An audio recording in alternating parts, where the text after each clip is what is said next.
kita mahasiswa Sains Aktuaria UNESA. Hari ini kita bahas bencana alam nggak bisa ditolak, tapi kerugiannya bisa diatur. Gimana caranya?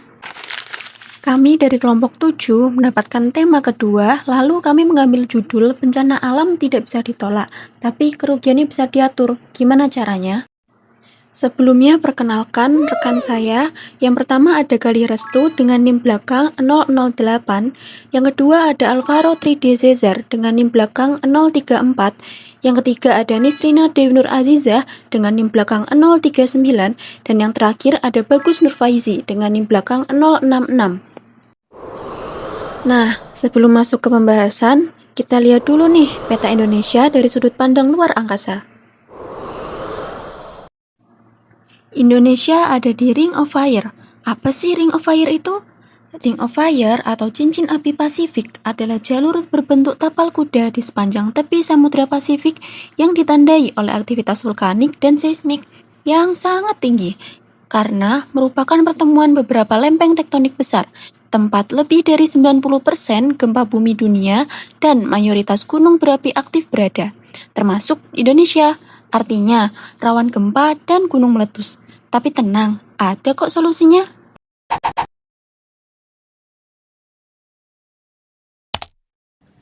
Saya pernah kena gempa. Rumah rusak, semua habis. Sedih banget waktu itu. Dari data BNPB yang kami dapatkan, tiap tahun ada ribuan bencana yang terjadi di Indonesia. Salah satu bencana yang besar, contohnya adalah gempa Lombok 2018.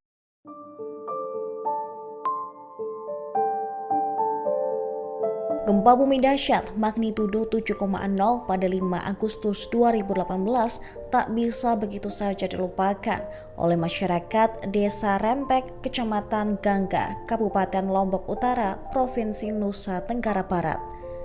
Bencana mematikan tersebut membuat lebih dari 550 orang tewas. Sekitar 80% atau lebih dari 2.000 rumah warga rata dengan tanah.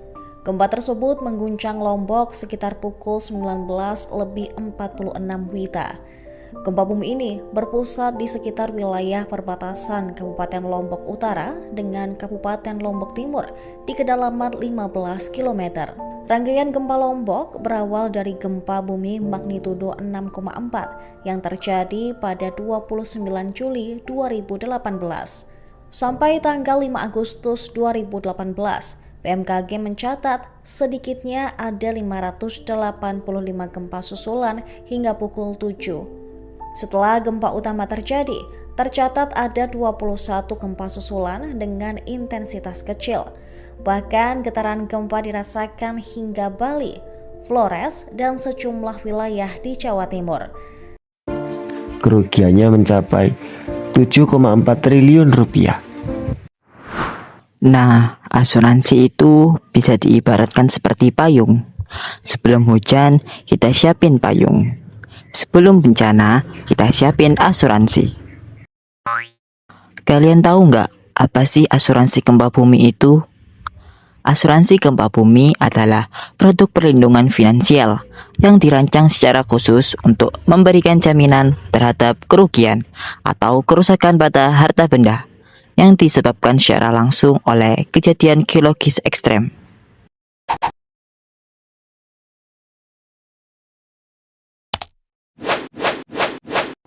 Kan contoh gampangnya asuransi gempa.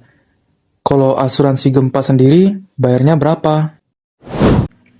Mulai dari 114.000 per tahun. Itu cuma 9.500 per bulan. 9.500 per bulan? Itu cuma harga satu bungkus cilok. Tapi kalau kena gempa, bisa dapat ganti sampai 15 juta rupiah. Gila kan? Oh, berarti asuransi itu investasi kecil untuk perlindungan besar ya? Bener banget.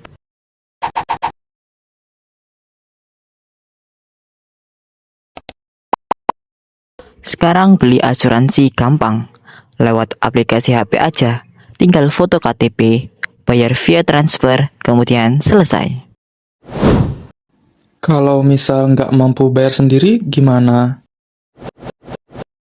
Bisa patungan, 1 RT iuran 20.000 per bulan. Jadi, semua warga dapat asuransi kolektif. Ngomong-ngomong soal asuransi kolektif, kalian tahu nggak apa itu asuransi kolektif? Apa itu asuransi kolektif?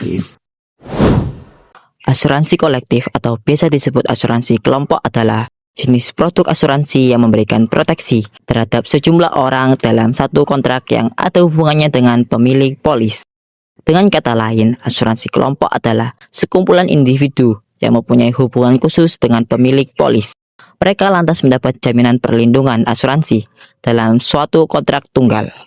Hubungan ini serupa seperti kerjasama berlandaskan rasa percaya antara kelompok tersebut dengan pihak pemilik polis dalam menjaga aset yang mereka punya.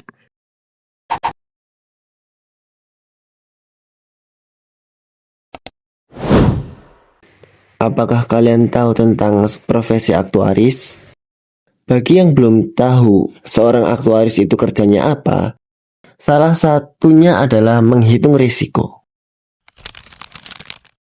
Contoh, daerah A rawan terjadi gempa.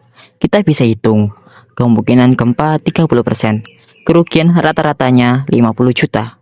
Dari situ kita tentuin premi yang wajar. Jadi, premi asuransi itu bukan asal tebak ya? Bukan, itu hasil hitungan ilmiah. Oh iya, ngomong-ngomong soal premi, kalian sendiri tahu nggak premi itu apa? Kalau belum tahu, sini aku jelasin. Premi atau premium adalah sejumlah uang yang harus dibayarkan oleh pemegang polis kepada perusahaan asuransi untuk mendapatkan manfaat perlindungan terhadap risiko tertentu. Premi ini ditetapkan berdasarkan perjanjian asuransi dan dapat dibayarkan secara berkala, seperti bulanan atau tahunan. Dengan membayar premi, pemegang polis atau nasabah mendapatkan jaminan perlindungan sesuai dengan ketentuan yang telah disepakati dalam polis asuransi. Nah, kesimpulannya, bencana nggak bisa kita hindari. Tapi, kerugiannya bisa kita atur dengan asuransi. Mulai dari yang kecil dulu, asuransi jiwa dan asuransi gempa.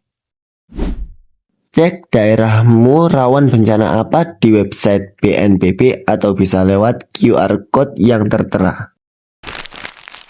Dan ingat, lebih baik sedia payung sebelum hujan.